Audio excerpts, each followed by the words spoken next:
인류 역사상 가장 깊이 뚫은 땅속은 어디일까요? 끝이 보이지 않는 구멍. 이 구멍의 깊이는 무려 지하 12.6km입니다.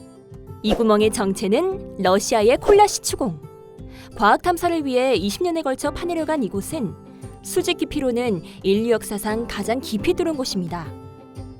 이 시추공의 깊이는 에베레스트의 높이보다 더 깊고 세계에서 가장 높은 건축물 부르즈 칼리파를 15개 쌓아올린 것과 비슷한 수준이랍니다. 다음 장소로 가볼까요?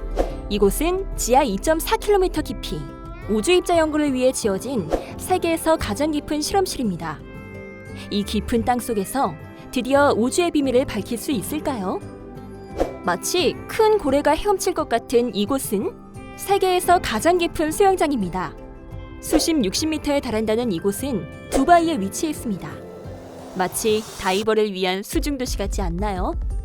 이처럼 땅속을 뚫은 이유는 제각각이지만 교통 문제 때문에 땅을 팔 수밖에 없었다는 도시가 있는데요.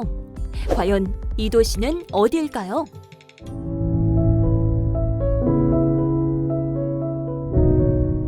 여러분, 전 세계 도로 길이가 얼마나 되는지 아시나요?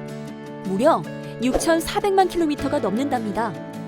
지구에서 달까지 거리가 38만 킬로미터인데 이걸 194번이나 갈 수 있을 만큼인 거죠. 2040년이 되면 무려 20억 대의 자동차가 도로를 달리고 2050년이 되면 도시 인구가 63억 명으로 증가한다고 합니다. 당장 20년 뒤만 해도 얼마나 복잡한 도시에 살게 될지 감이 오시나요? 미국의 보스턴시는 도로를 지하로 옮겼습니다. 왜일까요? 보스턴은 미국에서 손꼽히는 교통지옥이었습니다. 고가도로는 늘 막혔고 지상은 차들로 뒤엉켰죠. 보스턴이 찾은 해결책은 지하도로를 만드는 것. 16년에 걸쳐 땅을 크게 판다는 뜻의 빅딕 프로젝트가 진행되는데요. 보스턴을 잇는 26km 도로 중 약 12km를 지하화하고 지상도로가 있던 자리엔 공원을 만들었습니다. 결과는 어땠을까요?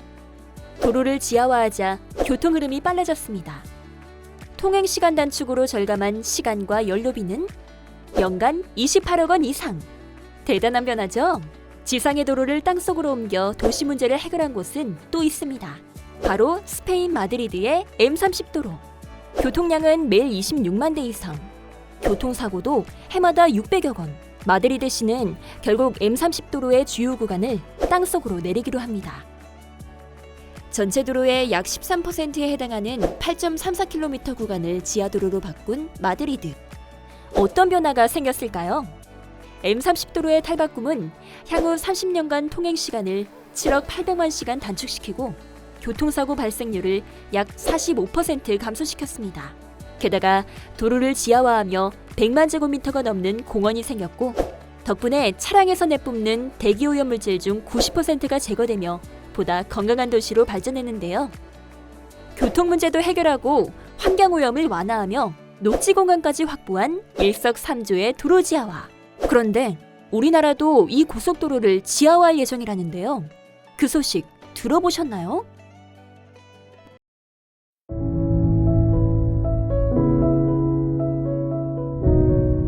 우리나라 최초의 고속도로는 어디일까요? 정답은 바로 1968년 개통한 경인고속도로입니다. 서인천 IC부터 서울 신월 IC까지 있는 이 도로는 인천항을 오가는 물류 차량과 수많은 출퇴근 차량으로 전 구간이 항상 꽉 막히죠. 교통체증의 상징 경인고속도로가 이제 땅 밑으로 옮겨간다고요? 일반적으로 지하도로를 만드는 지점은 지하 40m 이하의 대심도입니다.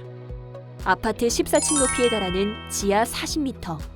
이 깊은 곳에 어떻게 새로운 도로를 만들 수 있을까요?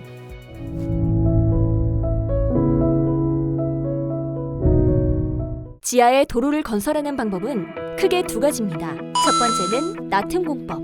나틈은 발파 공법으로 단단한 안반에 구멍을 낸 뒤 화약을 장착해 폭발시키며 안반을 뚫는 방법인데요. 특히 지반이 단단한 우리나라에서 각종 터널이나 지하철을 만들 때 가장 많이 사용한 공법입니다.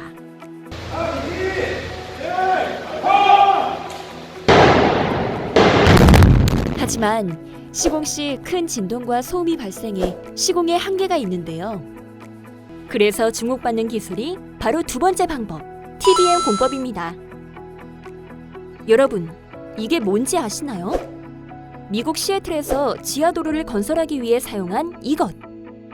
건물 7층 규모의 높이, 무게 6,700톤, 가격 900억 원의 이 기계. 바로 터널 보링 머신, 즉 TBM입니다. 이 육중한 기계의 별명은 두더지. 마치 두더지가 땅굴을 파는 것처럼 집안을 깎으며 앞으로 나아가는 커터 헤드를 장착하고 있기 때문인데요. 발파 없이 기계로 굴착하기 때문에 소음과 진동이 거의 없는 게 특징이죠. 그러나 지하화에 적합한 공법은 해당 도로의 집안 여건이나 안전 등 여러 가지 상황을 종합적으로 고려해 결정하는데요. 과연 경인고속도로 지하화에는 어떤 공법이 쓰이게 될까요?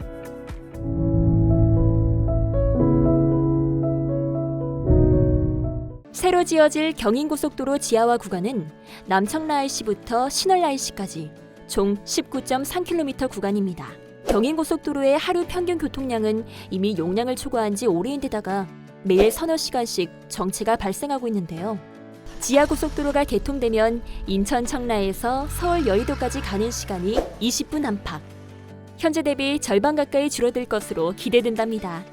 지하화 사업은 27년에 착공해 약 7년간 공사할 예정인데요.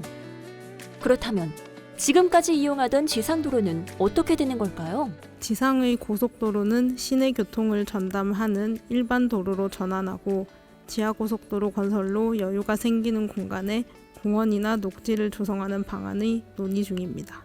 도로 지하화로 도시에 한층 더 여유가 생길 것 같은데요. 차가 다니던 도로 대신 사람이 쉴 수 있는 공원이 생기면 도시는 어떻게 변할까요? 고속도로 지하화로 변화되는 쾌적한 삶. 여러분의 도로 위 생활이 한층 더 여유로워지길 기대합니다.